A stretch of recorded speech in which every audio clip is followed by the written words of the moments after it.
joined EYJ in December of last year, and I joined the organization on the backdrop that I believe that I have a story to share that can inspire persons who may have faced situations that I have faced or similar. My story began with me discovering that I was gay in my teenage years, and that with compounded with the fact that I had an absentee father and a stepfather, which within my immediate family was dysfunctional. There was a lot of domestic violence and sibling rivalry between me and my older brother, which I consider he was favored more by my father. He was basically given everything that he needed to ensure that he pursued his goals. And I, for some reason, was always left out in the cold, and I couldn't understand why.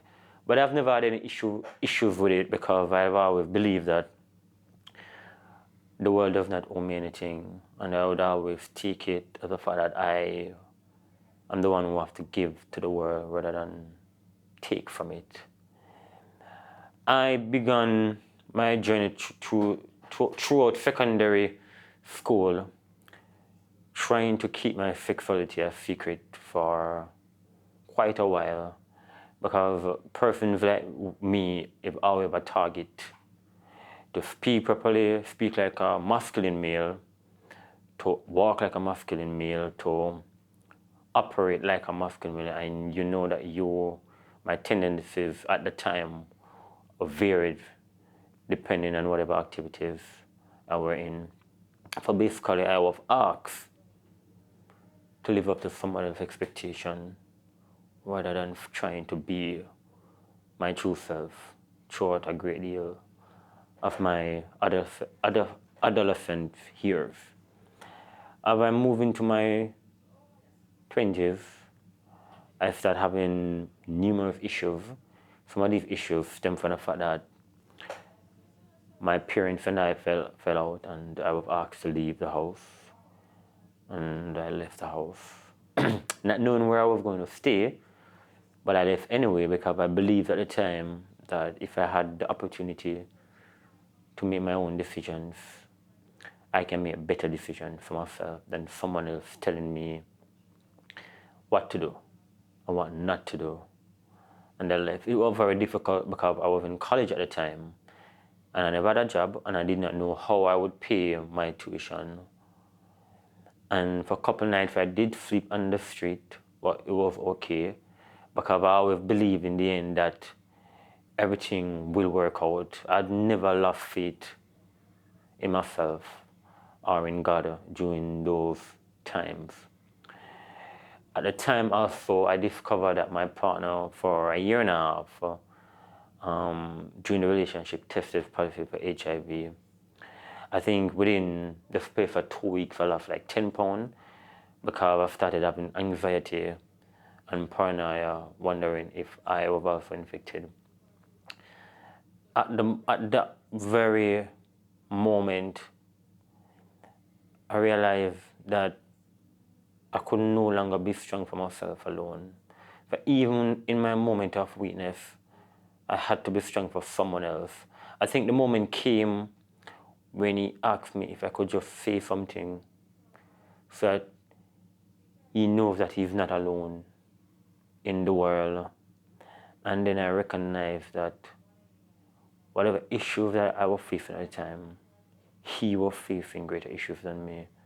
And I had to be there for him during that time. I thought that would be the end, but it happened that the 1.5 time I also tested positive, and then the 2 other, and one of that is recent of this year, is positive. And question like that I would ask myself, am I cursed or something, why I always end up in such situations? While working at the firm that I currently work, in the earlier days I faced a lot of discrimination because I came directly out of college speaking standard English, and that is not accepted in Jamaica from a male speaking standard English. And once you speak standard English, you're automatically assumed that you're gay. And they try to isolate me, don't talk to me. They would talk a lot of stuff about me, negative stuff. And it, for a great deal of time, take toll on me. I remember one day sitting in the bathroom asking myself, should I come back to work tomorrow or not? I remember going home and drinking the pill, taking the pills and drinking the alcohol, hoping that it would end everything, but it didn't. And I got up with a resolve that I am going to work. I'm going to demonstrate that I am better than all of them. So I decided to face them despite whatever they threw at me. And I did overcome, and I did move forward, and I did prove a lot of them wrong in the end, but it did take a toll. I recognize no more than ever what it cost me, and I think I realized that over time it was costing me my humanity more than anything else. I was becoming more aggressive towards people, and I started thinking more negative than anything else, and I started to hate more, which was never something that I've liked about myself. Coming into EYJ, it was my mission to do something to fight against the discrimination, the structural discrimination, the institutionalized discrimination, and the scapegoating that is used against the community. Since then, I've gone to university and I've gotten my first degree. And while I don't have a formal relationship with my family anymore, because I did tell my mother, and I told her to relinquish myself of hiding anything from her. I felt that I reached to a point where I felt that I should no longer be hiding. And I know that she's probably concerned. Doesn't mean that I love her any less, because she did make sacrifice for me in days that were tough. But I had to reach a point to recognize that I have to view her as a human being first than anything else, and that I respond like any other individual is likely to be the same.